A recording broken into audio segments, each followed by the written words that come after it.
Hello, world, and welcome back to Practicing Awakening from the Meaning Crisis. My name's Sarah, and I'm here with my friend Lizelle. And today we're going to be talking about episode 7, which is Aristotle's worldview and Erich Fromm. So, to begin, I'm going to pass it over to Lizelle to get us going. Hello, world. Just a quick quote today. It's from one of the books that is recommended in this episode, The Principles of Art by R.G. Collingwood. He quotes someone else. He says, as Coleridge put it, we know a man for a poet by the fact that he makes us poets. And since I know John for a great thinker, we're doing this practicing from the awakening from the meaning crisis, so many words, hoping that for the fact that John is a great thinker, he might rub on us a bit and make great thinkers out of us as well. Yes, totally. Yeah, we're so in that is the intention we're setting. So yes, let's I like go. that. And it's kind of something that we alluded to when we kind of think of this lineage of philosophy and just being able to take on that mind of great thinkers, even from which he's pulling. Yeah. So to get into this episode, we wanted to start out with discussing rationality and how that relates to being logical. So yeah, it was great because the previous time we talked about rationality, and I said, yeah, if you have a better understanding of John's work, you will see that he doesn't mean just a logical. And then right in the next episode, he says it. It's like, no, it's not logical thinking. Rationality is wider and broader than that. I wrote it down, what he said. It's the capacity for self-correction and self-transcendence. And that is something I definitely can get into. Like, enhancing my capacity for self-correction and self-transcendence. And then part of that is what we talked about last time, realizing your potential through the cultivation of character. yeah, That is and I a have rational thing to do. Sorry, yes. Yeah, I have a little bit further where it's aligning the psyche and being in contact with the reality, that whole character building. So that character needs to be aligning the psyche and bring in contact with reality. Yes. Yeah. You brought Plato also back into the conversation here by talking to the aligning of the psyche. That is Plato's idea as well, that for wisdom for him was that part. So, because you talked before we started recording about how you like to bring back things from the past, and that is Plato you just brought back in there. Yeah, I loved the idea of it keeps it in order for me for the lineage to understand where is Aristotle pulling the ideas from, and then okay, but where did Plato get those ideas from? And this takes us back, and that's why this is so nice and orderly, but at the same time it doesn't seem chronological. It more seems like we're starting here, now we're here, now we're here, now we're here, and it's just like my world keeps getting bigger. Oh, that's a lovely way to put it. Your world just keeps getting bigger. Yeah, that's a way of meaning making, right? To absolutely make your world bigger and bigger. Yeah, and because of incorporating things like gardening, like astrology, for me, well, we're moving right into what it is to know something. And, can you describe it or can you make it? Of course, I can't make the earth. I can't make the stars. I can't make the universe. But that was really interesting how at least trying to understand how it's made, I think, or, trying to understand more about the earth itself and getting into it, digging my hands into it instead of, for instance, learning gardening online, right? We could do that. I could get on YouTube. I could watch a whole course of stuff on how to prepare a bed, how to grow stuff. But until I get out there and actually put my hands in the dirt, I'm not actually learning as well, I find.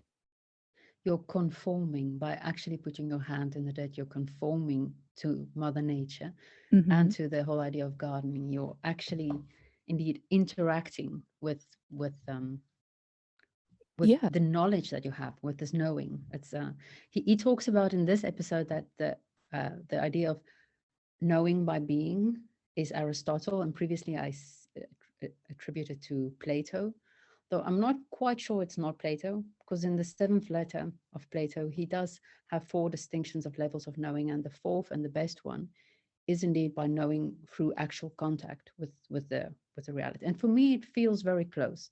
That whole Mm-hmm. conforming participatory knowledge and knowing by being. It feels very close. So Yeah. In For me, I've had this term that I've used a lot, which is experiential learning. yeah. So, for instance, I got to go to Turkey as a kid and explore, all the ruins and go places. And it was so much more enriching than Yeah. learning about Turkey in the States and, Yeah. reading about it in a textbook. So just like actually being there, there's an essence, and it's the environment that you, learn from. Yeah. Yeah. The essence is important word that it refers to. That's the difference by just knowing by definition and knowing by actually making. He claims that the one that can make, be the cause of something, knows the essence of something. And that's the important thing, to really know the essence of something. I was thinking also that like rationality was the one word I wrote down, then contact with reality, and I made a heart after that. And to truly know something, another heart. And these things makes me kind of horny even. Like all these ways of knowing and really knowing. Mm-hmm. Yeah. And It's you can transpose that concept onto so many different things. yeah. It can just be simple as getting to know somebody, Yeah. being in their presence. Like, okay, but I get like I'm veering a little bit here because it's actually to be able to make something. So it's really Yeah. important to like bring in the example that he used of chair building. Somebody that can build a chair and make a chair understands the essence of that chair much more than somebody that's just like, well, what is a chair? It's something you sit on. But somebody that makes it, they'll be able to elaborate and describe, why you put this leg here because it holds all the support on, and they know what the chair is doing, what it's trying to do, kind of. But I actually want to say, no, I don't think you're digressing so much, because also later in this episode, even, I think he talks about how love is growing together, right? Like you're kind of making the person you love into, Mm. and they're kind of making you. So that is indeed a way of knowing by being the cause of not, of course, it's not completely in your hands like a chair would be, but it is a reciprocal opening. It is a growing together. It is that. So in a sense, I'm made by the people in my life. Mm-hmm. So, and I know, I hope I have a making influence on the people in my life, that's meaningful relationships. And that is how you then know someone, by growing through them. I think so. I think it's actually quite a valuable meaning making digression that we took here. So it's Yeah, yeah. well, that's so interesting because when you say that, it makes me think of if one person is the only one that's making themselves for the other person, or the other person has influence over it. Because I just wrote kind of like this final message to my ex, and it was like me describing how I had changed. I was a different person, and maybe he never loved me as my authentic self. He only loved the me that I was trying to be for him. And I don't know that he was ever trying to be a him for me. And I know that for a fact. So yeah, those kinds of the reciprocal, I can't say the word right now. Reciproc. Yeah, no, I can't do that. I won't stump me. But yeah, being reciprocal about that is very important in order for it to be Yeah, growth, I guess, real, or yeah, and to be real. and to be real. Yeah. Yeah, Okay. because contact with reality is what truly knowing something is all about. So Yeah, because like he also mentions like architects that have a mind for the structural functional organization. yeah, that Yeah. kind of, because I was like, oh, the idea is not like a blueprint, but now it says no, the idos is like a blueprint. So confused all Ah. over again. It I don't have okay. no idea about the idols. Well, But the yeah. way that I think about that when you say it is the blueprint is actually the paper with the drawing on it, but it Mm. isn't necessarily the blueprint that the architect has in mind, maybe. So in that way, like it is the blueprint because they've got that in their mind. But you may know something later on in the series that I'm not considering when I say that. No, you're not saying anything that I'm not agreeing with. It's this whole idols idea is still mind fucking me completely. So Yeah, it's abstract, right? yeah. I feel like I know it on some level, but Yeah, on another level, I'm like, no, you no need to idea. conform to it. I need to conform to it. Yes, yes, true. Which is where we're moving into is conformity. Yeah, yeah. So what I have written for conformity is that I share the same form with it. Conform. What I loved was it doesn't just change your beliefs, it changes your structure of being. Mm, That is so profound. yeah. Yeah. So can we elaborate on that? So if you just learn something, he often uses like the Kama Sutra. It's let's Mm, go with your gardening. If you just learn something in on YouTube, on books, uh, you now have knowledge. You have now beliefs like, oh, this is how it happens. This is um, this is how the seeds grow and when you should plant it and all those things. But if you actually start participating with nature and with gardening, um, you change and you become more in tune with the seasons because mm-hmm. you're like, okay, now is the time for planting, now is the time for pulling out the weeds. Or so um, it's not just book knowledge, it's or beliefs, it's your way of being is transformed. Right. And that is how I understand it. That is true knowledge. If something is really, yeah, relevant, I guess.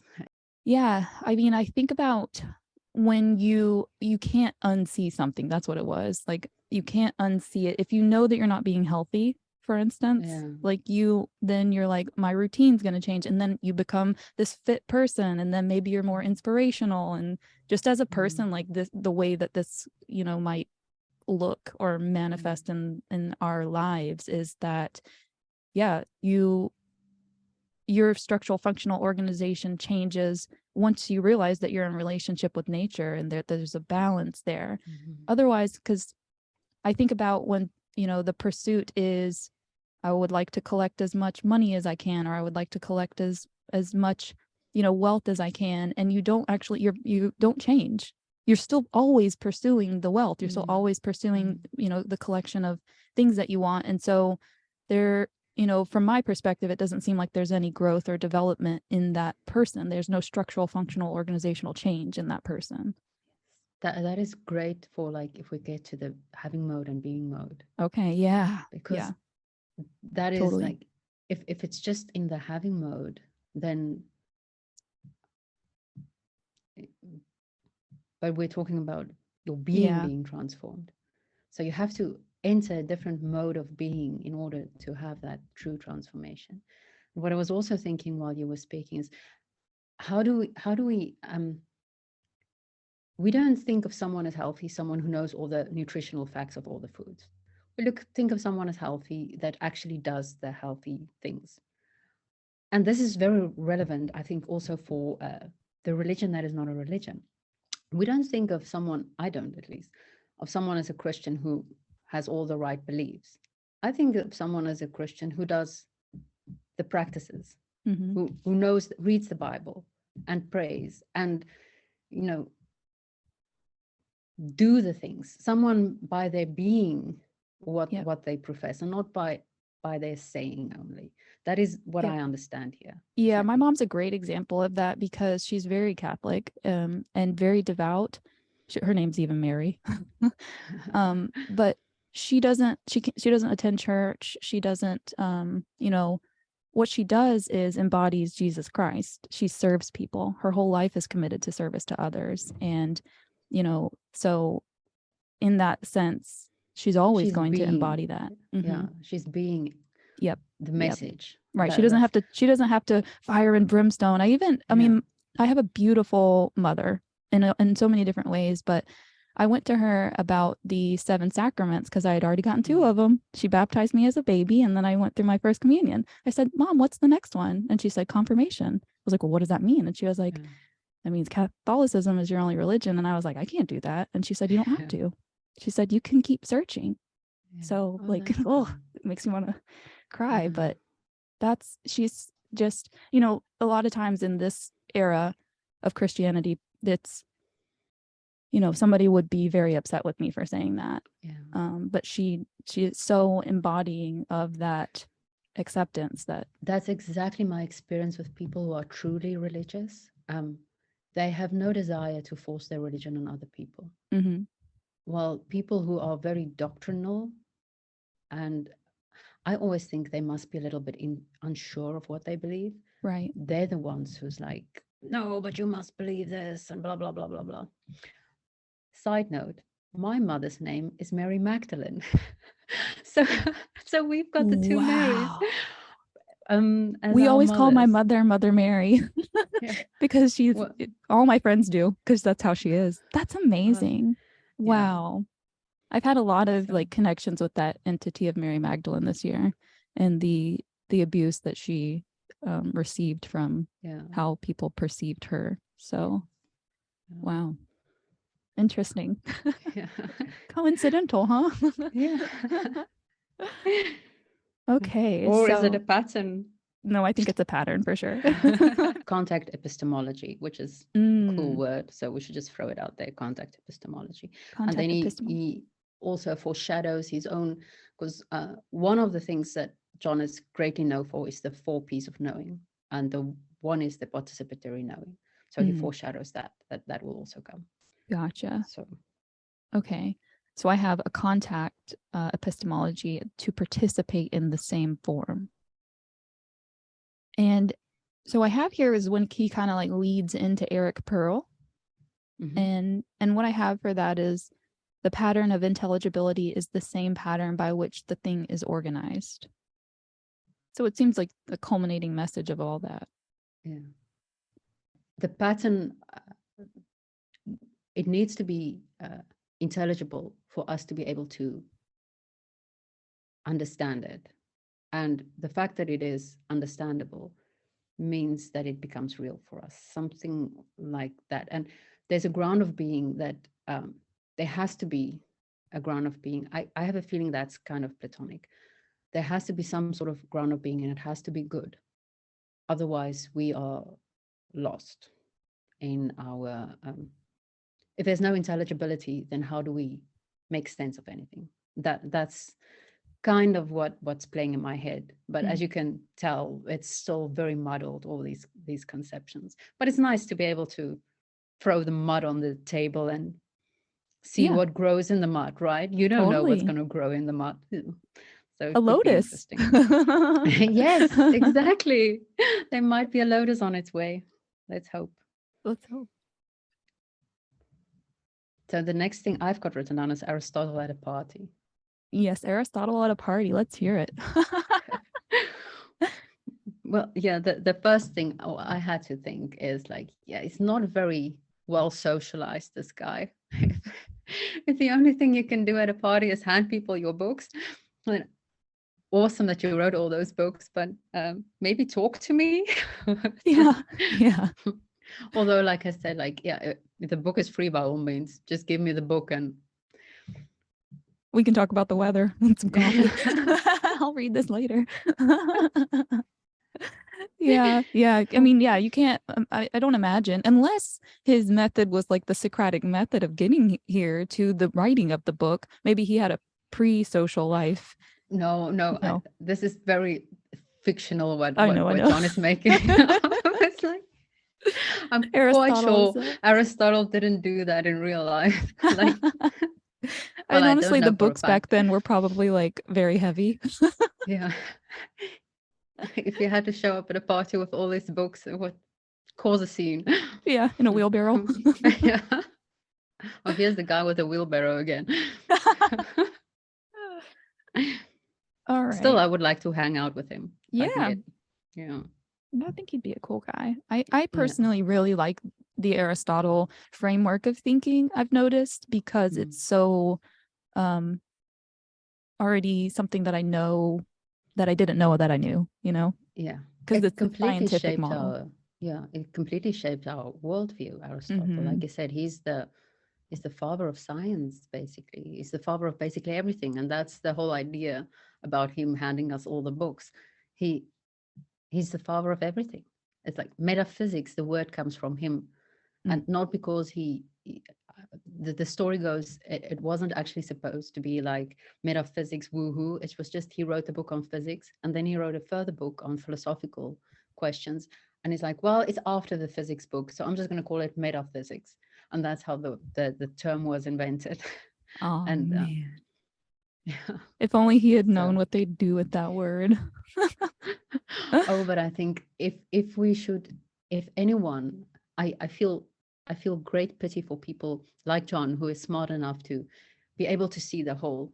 Mm-hmm. Um, because if we were to think of what other people will do with our words, that's just, we're not going to say anything because people That's can completely screw up anything.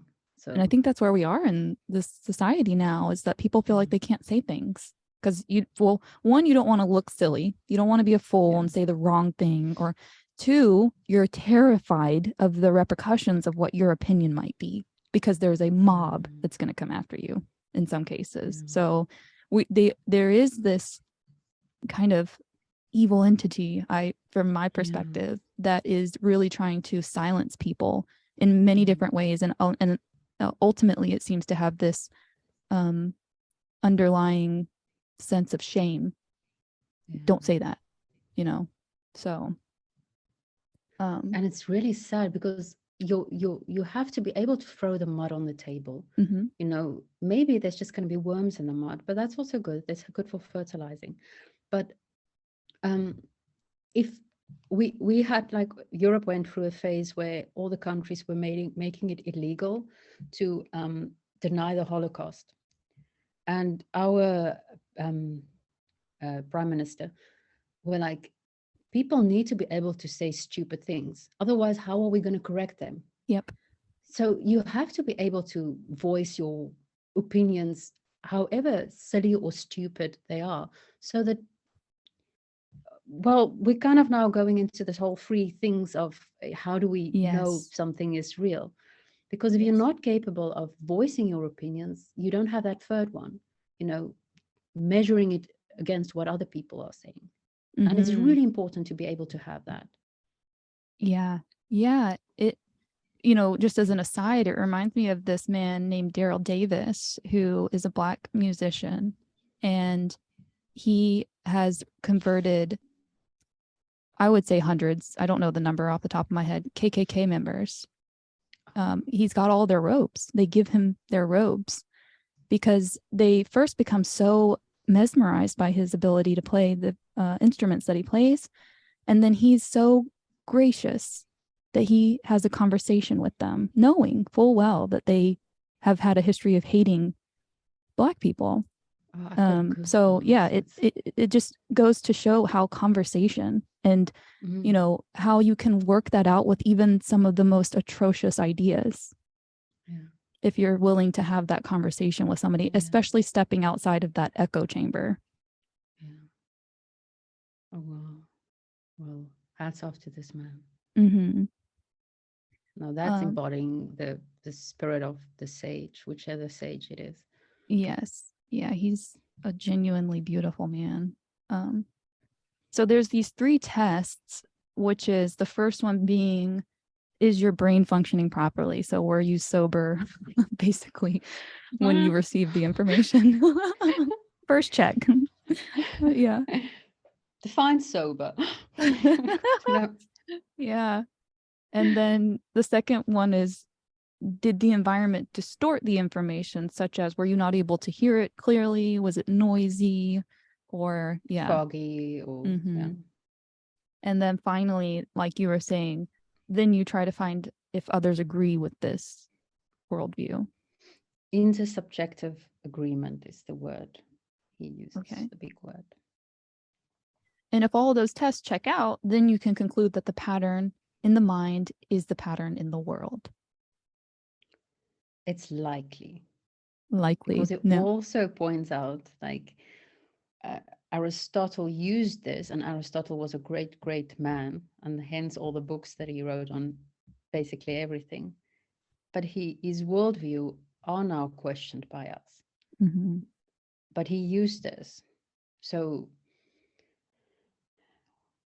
later we will come to, there's one episode, it's just before he goes to cognitive science, where you end the episode and you're completely depressed because it's like, oh my God, everything is a lie type of thing. Or he's really good. He takes you to that brink of like meaninglessness. Mm-hmm. And then he's, but wait, you know, and so it's really a good way he structured this whole thing.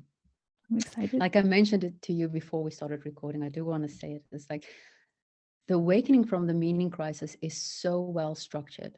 Like that's why I think I've seen many other people have the need to go through it over and over again, because every time you see it, the parts make so much more sense when you see it from the whole, which is like the definition almost of what is a well-structured whole.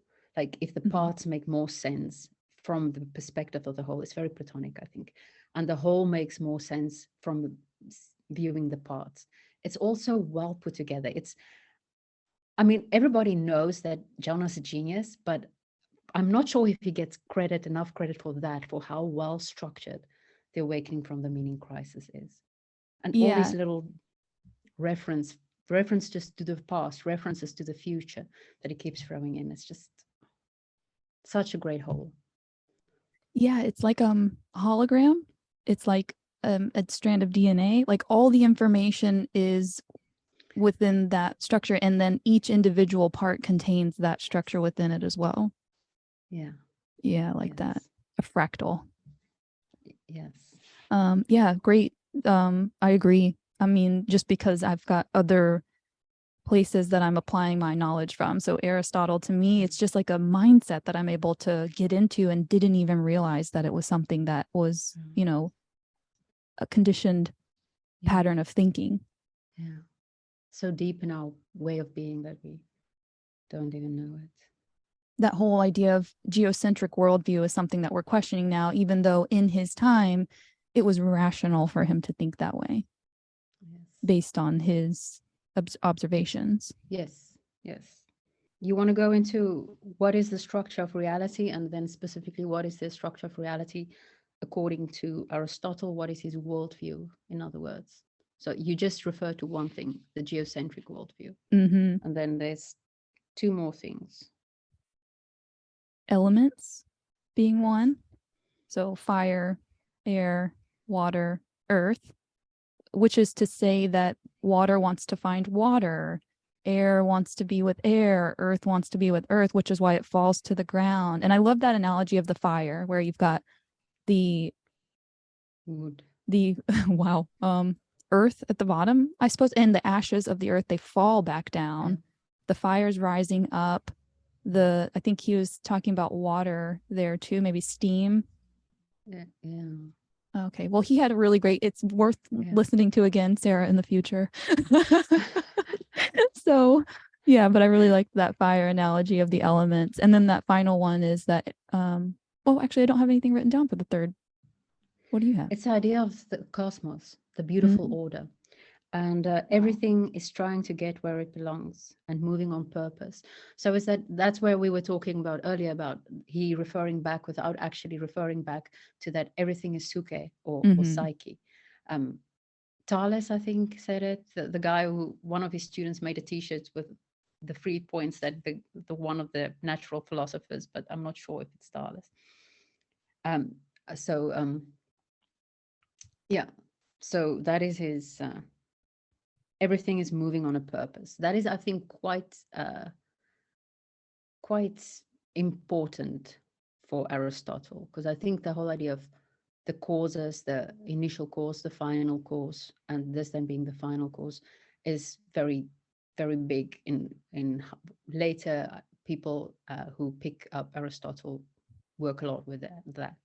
So Okay, yeah. that's his third Everything is viewpoint. trying to get where it wants to be. Yeah. So very meaningful. It's a very meaningful worldview because everything has a purpose. Everything, is moving according to the purpose. And yeah, so later John is gonna remind us uh, how our world was shattered with science when we're like, yeah, no, that's not really true. But let's just love the beautiful order of the cosmos for now. I love it. Yeah. Yeah. Well, this moves us into talking about arena and agent. And so the environment shaping the thing and the thing shaping the environment reciprocally again. Mm. Yeah. But now we have terms, arena and agent. Yeah. Unless there was more on the elements and No, it's just maybe the worldview. But it also goes in with the arena and agent because okay. Your worldview is your account of the world and your account of how you know the world. So, and when they strongly support each other, you feel like, okay, I've got this. Life makes sense. It's not absurd. And then when we talk about absurd, we can go to the agent arena relationship as well. Yeah, he says that he and Chris and Philip. I remember the guy's name because my brother's name is Philip, but I can't remember his surname. So sorry for that. But termed these, coined these terms, agent arena. Yeah. So the absurd would be like a tennis player showing up in their uniform with a tennis racket on a football field, for as his example was. Yes. That's absurd. And then that is a very concrete example. Because then the arena is also very concrete. It's a football field. It's a but also if you just it's like also showing up completely hammered in church. That's also not a very appropriate agent arena interaction. And the worldview then is the agent arena coupling. And I wrote here connected to rationality. The capacity for self-correction and self-transcendence. So as we interact with the arena as agents, we are transformed. That's the ideal, at least. And I think the further ideal is that the arena should also be transformed by us. I had to think again of the Embodied Mind, that book, and when we talked about how the environment shaped the living organism and the living organism shapes the environment. And that to me is that coupling of agent and arena, of the two really interacting and making each other. And that is why it's just like really just became so clear to me recently why it's so important, your arena. Not just that you act out of character, which is also the stage, and actor is also playing the right role at the right time on the right stage. But your arena really shapes who you are, because we are adaptive. We wouldn't be here anymore if we weren't such a species so greatly able of adapting. And you throw someone in an arena that's challenging and inviting self-transformation and inviting growth, they're going to grow. If you throw someone in an arena that's the opposite, they're not going to grow. Right. So, and as self-moving autobiotic organisms, we can choose our arena. That's my concern is that, well, I guess it's not a concern, but this is the long game of the arena agent relationship for me is that we are, building a robotic future. The buildings, it's just very, cold. And I like this warm body. So as an agent, I'm an agent for Gaia. I'm going to garden. I'm going to get out in the earth, and I'm going to, explain to people what I see as patterns in the sky, because I'm building that relationship with Gaia. And in turn, I'm learning much more. Whereas there's this move to technology, and the question that I have is this kind of the consciousness trying to preserve itself because we're ruining the earth for our kind? And so it's like, well, we got to move the consciousness into the future somehow. So maybe we'll put it into these robots that these people keep paying attention to. But there is this question that I have of if this has already happened in the past and we just aren't able to read the technology of the past. So yeah, that whole agent environment thing is ever evolving. We're still adapting. And this might be one of those ways in which we're adapting. So my choice is to focus on building food forests and composting and permaculture and those kinds of new earth movements. Yeah, so I don't know if you have any thoughts or anything that you wanted to add to that environment or agent arena. The only thing that came to mind when you spoke of the robotic world that we're building is I recall John mentioning that it's one of his great concerns that we won't know quite how to be human and how to deal with, how to make meaning out of being human in relation to the coming AI, like the ones that's pretty much us, but yeah, not quite, without these warm bodies. And or maybe they'll even have warm bodies, I don't know, but right. I guess we could make them that way. But so it is a concern of his, like, what I do find interesting though about this endeavor of AI is that we are teaching them creativity now. People are doing those AI art programs. We are teaching them, we're trying to teach them what it is to be human, but in doing so, I think those people are learning about what it means because they're having to really, sort through, well, why doesn't the robot understand? Okay, so those people might actually be on the forefront of this idea of meaning too, and just not even realize that that's what they're finding. It's a big part of cognitive science, the whole reverse engineering. We will get to that later. Of how do we do this? How do we train them to be like us? The robotics, and I think it was something that really switched the whole relevance realization, not for John as well, because the robot would just freeze because there's so many options that, like, if you're capable of calculating everything and seeing everything, it's like you're just going to freeze because it's just too much. So yeah, it's a very interesting field indeed. Wow.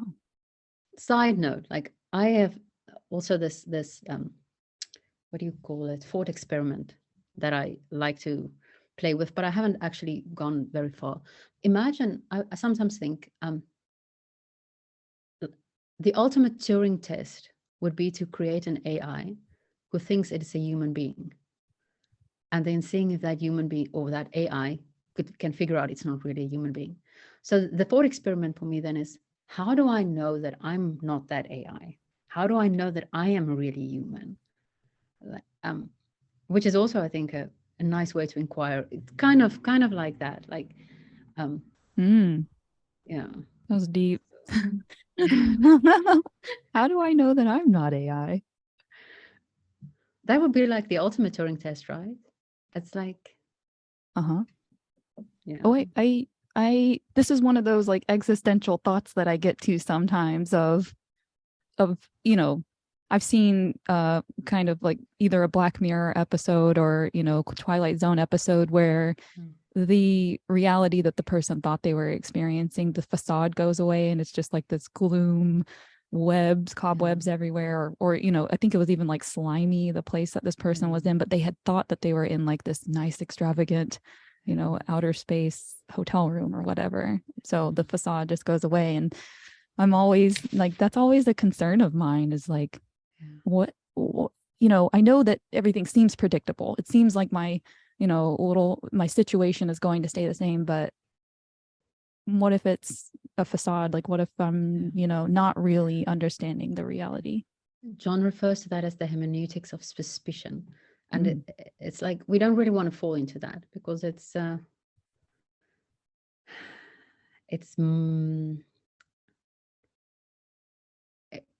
groundless, like the hermeneutics of suspicion. We have to, at a certain point, we have to trust that reality is intelligible, and we kind of get it. Like, oh, we didn't read the pattern thing. Mm. When we Yeah. made sense of things, the pattern in our mind is the same as the pattern in the world. And it's kind of important for our mental and emotional well-being to have a sense that that is true.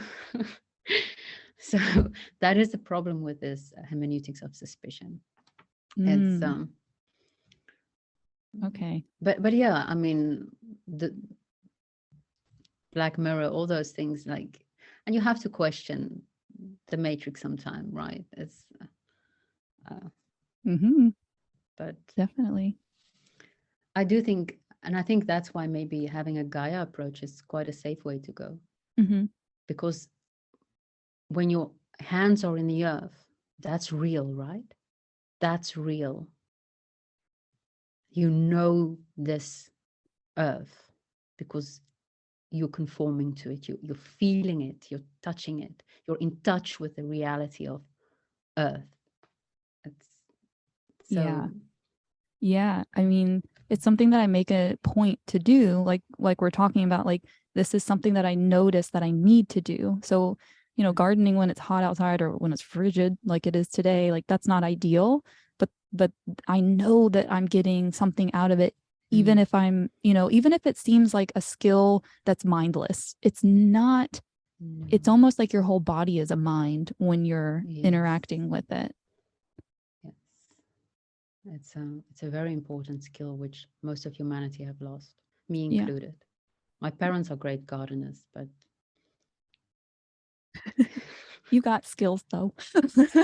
I got skills, just not that one. I have now existential mode and worldview attunement for our Yes. next topic. So the worldview attunement, I must say, with these books, I felt, again, this is my world. This is the guy from Worldview Attunement, and this is the other one that I quoted in the beginning. It's only later referring to it, but these, I felt very at home in these books. The worldview attunement is that agent arena relationship, the co-creation of that agent arena relationship, I wrote here. And what I also thought about, because when I read this book, John doesn't really mention it in this episode, but this is all about rituals and the different rituals people do in order to have worldview attunement. So it's tuning your way of understanding with your reality. Like this, what we said, like an account of the world and an account of how you know the world. He said something like understanding your understanding and understanding the world. Those things, that is worldview attunement. If you can finally tuning how you understand and knowing how you understand and what you understand. And rituals is a very important part of worldview attunement. And I found a quote on rituals, and it sounds like John, but I didn't write a name with it. Reality is being realized in the ritual. And that feels to me also like worldview attunement. And it just sounds like John, right? All the reals and reality is being realized in the ritual, and the alliteration, it's very Vivekian. I like that. Yeah. Yeah, ritual and Yes. participatory understanding.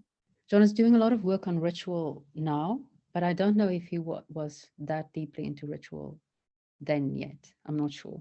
Aside from, I guess, the meditation practices and no, practices, yes, but I mean the concept of ritual. He's working a lot with the idea of ritual and trying to understand it academically as well at the moment. And I don't know if he was that invested in understanding ritual academically back then. But he has been doing practices for decades. Himself, So yeah. yeah. But maybe now So it's starting to become clear to him that that ritual is something to explore. I think so. I'm Yeah. not sure. It might be that it's always been something that he knew, but I'm only picking it up after the awakening from the meaning crisis. Okay. So yeah, it might just be that I'm missing it, but yeah. Gotcha. So it's that assuming an identity and assigning an identity. We play roles again. That's that enacting the worldview relationship, and enacting is, I think, also kind of foreshadowing 4E cognitive science. I think it's one of the E's, enacting, knowing by enacting.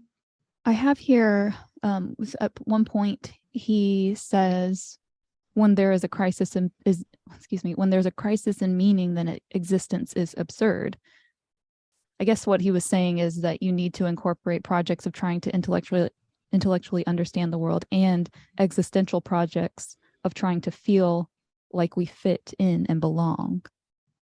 Yeah, I just wrote to understand and to fit in. That's all I wrote. Yeah. Nice. Nice and succinct. There is a brief mention here about scientific worldview. There's no existential guidance. It doesn't tell us how to make our lives meaningful, which is kind of the downfall of the scientific understanding of life. And this is also foreshadowing to that episodes where he throws us over the brink of into meaninglessness, and it's like, well, what, you're just gonna leave me? And then yeah, I'm gonna leave you until next week. Oh, But the horror. Well, it's interesting because this is since I've been studying astrology, I've learned the dynamic between masculine and feminine energy. And for me, science is obviously the masculine, whereas this embodiment practice is the feminine. And so what I see about science is it tries to abstract the structure and say, for instance, meat. Let's just take a little cell from an animal and we'll grow it in a petri dish because that's meat, right? And it's like, if I am what I eat, then I'm going to be that lab grown piece of meat. And it's not, it doesn't need the womb. It doesn't need the comfort. It doesn't need all of that Gaia gives us. So for me, that's kind of what the masculine energy is doing for me, is giving me instruction, giving me like understanding, but not necessarily giving me meaning. Abstract the what it means is indeed to take a part out of the whole and to separate it. And truth can only be known if you in relation to the whole. That is and that's very Platonic again. It's that is the problem with science indeed. Yeah, but I was thinking now actually about astrology, and the meaning that you get there, because you were referring it earlier as a pseudoscience, but I was also referring to how Aristotle's worldview, which is a meaningful worldview, is absolutely reflected in astrology, like the geocentrism, which you pointed out, the elements and the cosmos, or the beautiful order of everything, and everything moving according to a purpose and a plan. That is that in that worldview, which is an incredibly meaningful, rich worldview, before science shattered it. And we can't go necessarily back, but we can throw it in our backpack and go forward, right? With it in our backpack. And because we don't, we can't just stay here. So right. Yeah, it's part of the toolkit. And in fact, it's actually Plato and Timaeus that a lot of astrologers will refer to as like where that cosmological order. Now, I don't know if he mentions elements and things like that. I think that was more Aristotle, maybe, but this idea it was of that, very common. The elements was very common in the ancient Greek world. That makes a lot of sense. Yeah. So the natural philosophers also, that like when they were trying to find what is the ground of being, this one would say it's water, this one would say it's fire, but it was the elements. That was the atoms that they worked with. I gotcha. Okay. Except Democritus, I think, actually had like Democritus. I'm not sure how to pronounce his name. He actually came up with the idea of an atom, and I don't think, Okay. according to him, it was one of the elements. It was an unbreakable something. Gotcha. Okay. Okay. Mhm. But yeah, that's I like that. I like that, you know, we're in that era of thinking because Hellenistic astrology is what I study.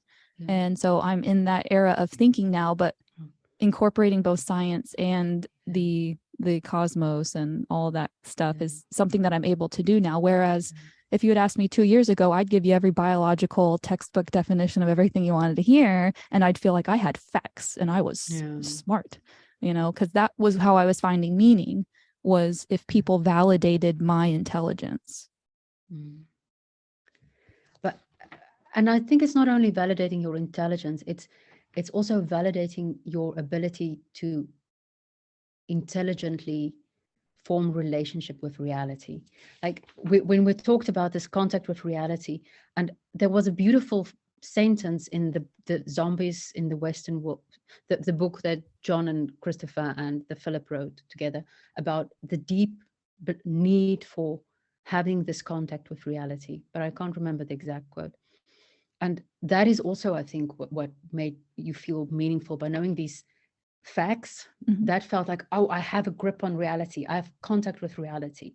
But then you were like, wait a minute, like that disillusionment, we both know this. And I think personally, getting comfortable with disillusionment is a prerequisite for a life of learning, because that's what you do. You constantly expose yourself to being disillusioned. Yeah. And so yeah, I think it was deeper than just you thinking people should think you're smart. It was you trying to be sure that you actually have a grip on reality.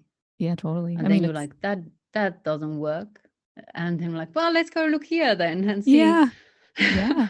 Yeah. I mean, biology is the study of life. So you think, you know, once you got that degree, you're like, I got it. I get it all, you know? And but you never learned how to apply that information to your life path, your life meaning. It's like, which is exactly what John is saying. Yeah. And you're now confirming it from experience. Yes. Yes, totally. You're not learning how to apply it to your life path and to your life meaning.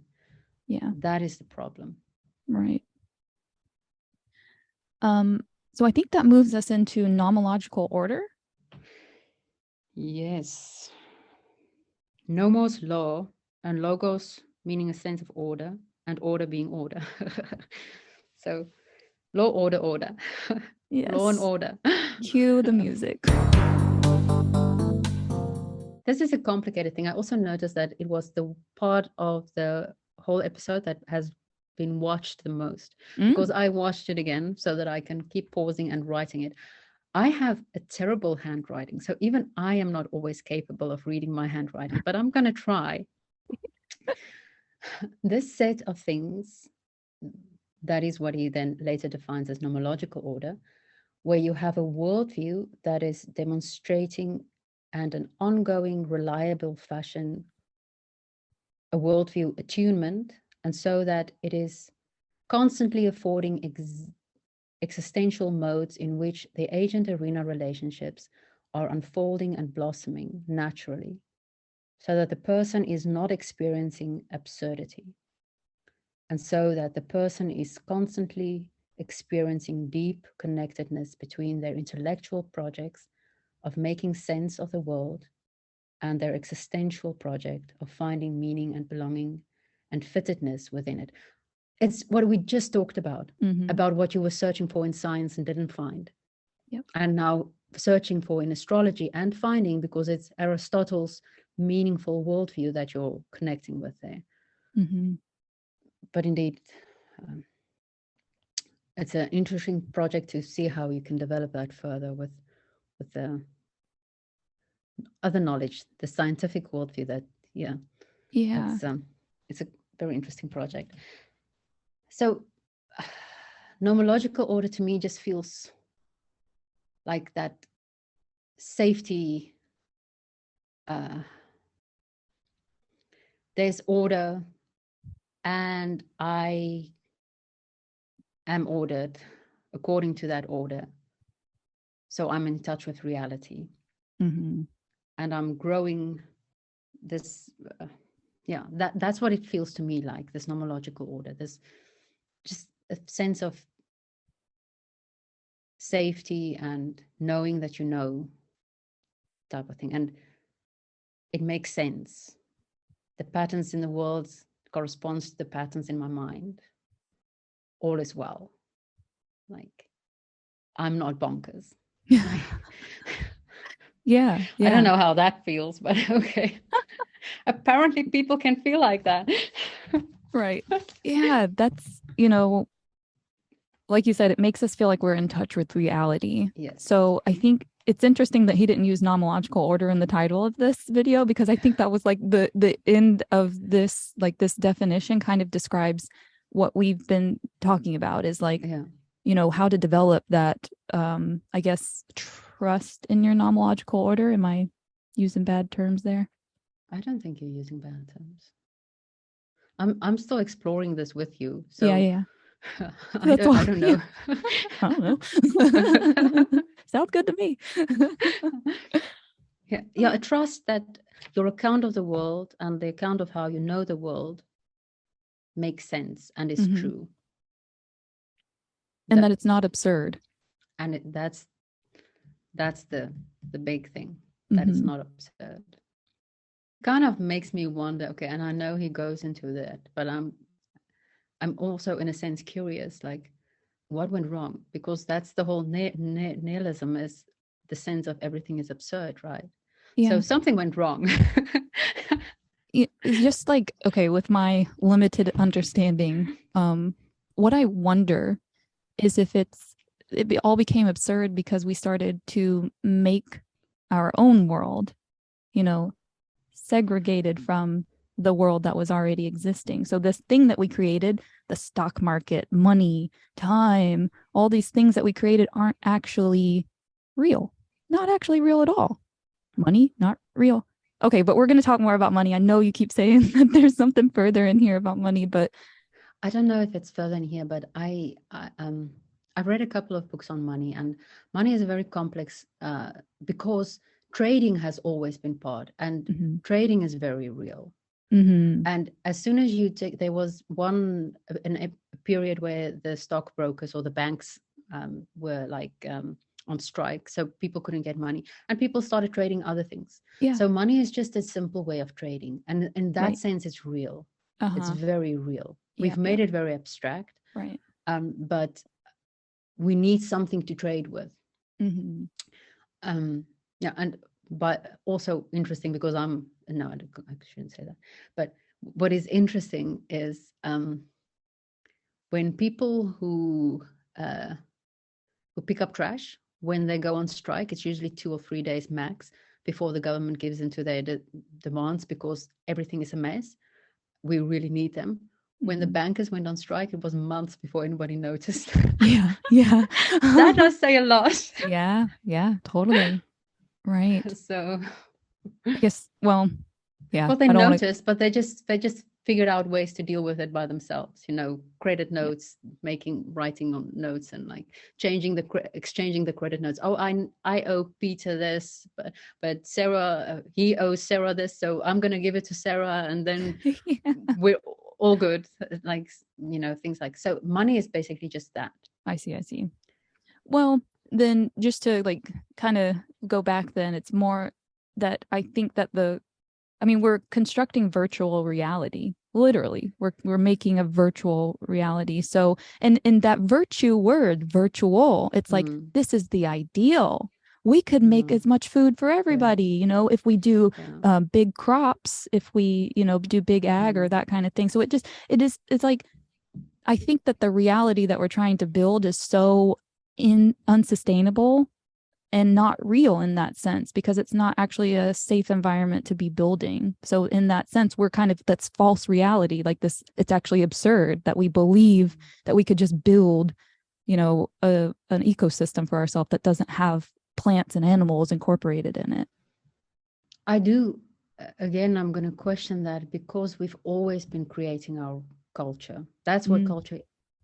When we started invented agriculture, that was also actually a kind of absurd thing that we did there. We planted seeds and just sat there and waited for them to grow instead of going foraging and hunting. So that's what we do as Ooh, humans. We invent yeah. our reality.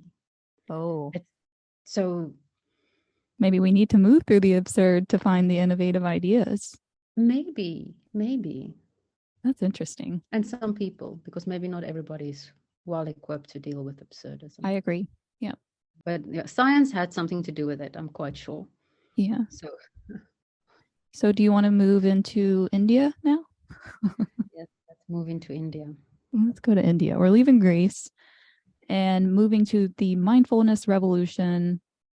Um, and he says that the way to retrieve that project of cultivating wisdom and self transcendence, which is to go into the Indian axial revolution. Yes. So he really just touches on Siddhartha Gautama. Mm-hmm. And then he talks specifically about his time in the palace. Is it the palace? Yeah. So Siddhartha is born to the king who Mhm. receives messages from the sages and wise men that Did you this, notice again the oracle? Again, the oracle. the oracle. Oh, again, was a significant part of this sage's life story. But he, That's an interesting connection. Yeah. Yeah. You received the yeah. word from somebody that's attuned to that Mm. ability to communicate. Very interesting. Okay. So this oracle says that his son, Siddhartha, has one of two futures. He could either be the great king, be the heir to the throne, or he could live this religious life. And so his father decides to make his life so lacking of religion so that he will inherit the throne. He will decide to inherit the throne because he'll have no knowledge, I guess, of what's outside of the palace, which would be like um, poverty and I guess the worst sides of life that would make you want to live that service sort of life. So I'm not sure if he disconnected him with religion, but he disconnected him from anything that's bad. So Mm, he created this illusion, this false reality that we were just talking the about. Maya. Yes, this illusion that everything is perfect. Like only beautiful young people were allowed in the palace. They only had fresh fruits, and as soon as something was almost rotten, they would throw it out because he's not allowed to see that things rot, because Mm, that means, oh, there's decay in the world, and he's not allowed to see that there's decay in the world. Sick people, if you're sick, can't come into work today, sorry, but we don't want him to see that there's anything like sickness in the world. So he sheltered him from reality and the suffering part of reality specifically. um yeah, it was all about just showing the pretty side of life. And it's the first time that I think the the connection that we kind of making here, because we just spoke about virtual reality and the unreal world that we're creating, and then mm-hmm, this how unreal world was created for Siddhartha Gautama, and that's how and then he had this mind shattering experience. mm-hmm. He was released from the matrix, and but that we will get into in the next episode. Does Yeah. he describe what happened with Siddhartha? Like how did he see the external world? Because I don't know if he continues the myth. Probably next week he will. I didn't Okay, start the episode, but this is very much a cliffhanger. It's like I really see. like Siddhartha is still the prince. He has a wife and a child, I believe, and all is happy. And he has no idea that people age. Even Mm, it's like never mind death. So, so he's this really illusioned. He's highly illusioned, mm-hmm. but that, according to his dad, will make him a great king. At least it will prevent him from becoming a great religious figure, because there is something about being able to see the darkness in life Yes. that triggers that desire, I imagine. Yeah, because it's So, almost like I want to find God because I'm terrified of what's the what's the yeah, alternative to that, or what's the other face of God really was what yeah, I've kind of started to find. But the reason he's so um I guess I guess the reason that he left us on a cliffhanger is because he really wanted to talk about the palace here and how that represents yeah, the particular existential mode. yes, And then we move into the having and the being needs. yes. So we've got Erich Fromm, and he only refers to this book, but it's like one of the best books ever written. So Mm. I'm also showing it. So the having modes is that your needs are met by having. So there's a categorical understanding, and then you have the ability to control and manipulate. So for instance, he mentions water and that we have this need to have Mhm, water. mhm, Um, and in order to do this, we have to rely on intelligence, is what I have written here. mhm, Whereas the being mode is that our needs are met by becoming. mhm, And that's through expressive relating. mhm, And reciprocal realization is mhm, the counter to control and manipulation. So there's an I thou relationship, like you just showed, and we have to become mature. We have to become virtuous as opposed to needing water or, having water because we need the water. Um, and so then I finished that with there's reasoning to make meaning as opposed to needing to rely on our intelligence. So intelligence is for problem solving, and reason is for making meaning. And we need to solve problems in order to get water, because if we don't get water, we die. Mm-hmm. So it's important that having. John always goes on and on about, it's not that the one is bad. Having mode is not bad. It's just that the modal confusion is bad. If And he uses the examples of, if you need to be mature and grow up and you buy a car because grown-ups have cars, or you start smoking because grown-ups smoke, or um, you need to be loved and love, Mm-hmm. so you have a lot of sex. It's Right. that is getting the two a bit confused, and that is the problem. Although um, Erich Fromm is not very positive about the having mode, but I think it's because our society has fallen so deeply into the having mode, Yeah. and it's kind of really bad for us, because yeah, I mean, that's advertisement, like it's, Yep. and he let some ads pop up, like it's like they know how to play us, right? Like, Oh, a juicy burger when I'm yeah, hungry. Yeah. Or like, yeah, models for car yeah, advertisements yeah, is like, why is she in a bikini? yeah, Who yeah, are you marketing to yeah, there? yeah. And then that is that being loved. Oh, I'm going to be loved by that hot person if I Yeah. have this car. Right. Um, that People is will our like me. mind. Yeah, people will like me. People like that will like me if I have this Mm-hmm. car. Yeah. So it's so sad. It's so sad, this modal confusion. And yeah, and I referred in the beginning that because we were talking about relationships, and how if it's not reciprocal opening, it's because it's stuck in the having mode. It's Mm-hmm. not moving to the being mode. It's Yep. like, I have a girlfriend. Right. I need her to just be my belonging. And John talks about it like he's I want to say he's a woman, because that to me is not a derogatory way of speaking, but it sounds a bit. But his partner is also Sarah, and he talks about it like it's so natural that he relates to her in the being mode. And my experience is like, I am like a cup to most men, you know, like Mm-hmm. they are like, oh, I like you because you're just like this cup. I can exchange you with any other. You're satisfying my needs when I had this needs, and I can exchange it for another one. So I won't be broken if you leave me, type of thing. That's my experience with men. Yep. And maybe it's me. Maybe it's me that needs to change. Yeah. I Of course it's also me that needs to change. Also, right. Right. Yeah, but Yeah. He goes into like modal confusion about that concept that you were talking about with advertising and how we're the pursuit of being needs within the having mode. yeah. So then we pursue more when needs aren't met.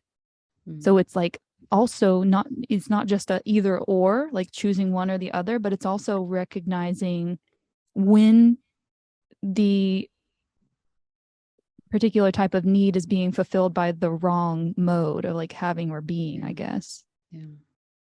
And I think we personally, I think we have a problem that most people don't actually know how to be in the being mode anymore. That's Yep. my experience. Mine too. And we relate to people, and that for me is the worst part of it. We relate to people as it's, Mm-hmm. as and not as thous, as something to we do relate. That's why I say he makes it sound like so obvious that he's not going to tell Sarah she's like a cup, but it's not that obvious. Right. We do relate to people as if they're it's, and something to control and manipulate. Yeah. Not something for reciprocal realization with. Like, I think that's really, really bad about our society. Mm-hmm. Like, consumerism has even infected our relationships. Yep. And I mean, that's the environment now, right? Like the market or consumerism, capitalism, not to say that any kind of mode of that kind of structure is necessarily bad, but when it's manipulated in the way that it's been manipulated, then yeah, I think that's a huge problem with our illusion, the Maya. It's like you can achieve wealth and you can have everything you want, and it's like, but you won't. You're not going to find the meaning that you're looking for. That's what you're really trying to fill is a void of you got left here by God, and you're like, why am I here? Am I just supposed to die? You just left me here, and so it's like, let me just try to fill that void of feeling that with all of these goodies that I can get in this Maya. Somewhere along the way, we fell into absurdity, and we're trying to deal with that absurdity to bring light to it and make it, you know, if it's existing in our consciousness and we're discussing it, and you know, even if there wasn't another person to watch this, which people do, and thank you for watching them, but if nobody else was to watch this, it's still in our consciousness, and somehow that does emanate out into the existence. And so as long as people are having conversations about this and recognizing that something's not right here, well, this is what the cliffhanger that we get left with is that being in the palace is the myth of trying to live your entire life in the having mode. And so I am assuming that the plot thickens as we move into the next episode. Yeah. I'm assuming the same. I can't remember. So we're just gonna leave ourselves in the having mode for now. In the palace. It's Christmas, so it's Christmas. It's true. Well, Merry exactly that, Sarah. Mm-hmm. Christmas is supposed not to be about having and receiving gifts. It's supposed to be about being in the community, peace to all mankind, and that. But this is exactly the perfect illustration of the modal confusion. Christmas time is indeed the perfect illustration of our modal confusion. It's about the relationship with, well, it is about Christ. So I'm just going to say about Christ because it's his holiday and his birth and celebrating that. It's not about what can I get? Yeah. Oh, that's such a good, yeah. There's no such thing as synchronicity, right? Here we are on Christmas Eve talking about Christmas and how it relates to this lesson. So yeah, I think that's going to have to take us out. We're running out of time here, but Merry Christmas. Merry Christmas to you. And I will see you very soon. Bye, everybody.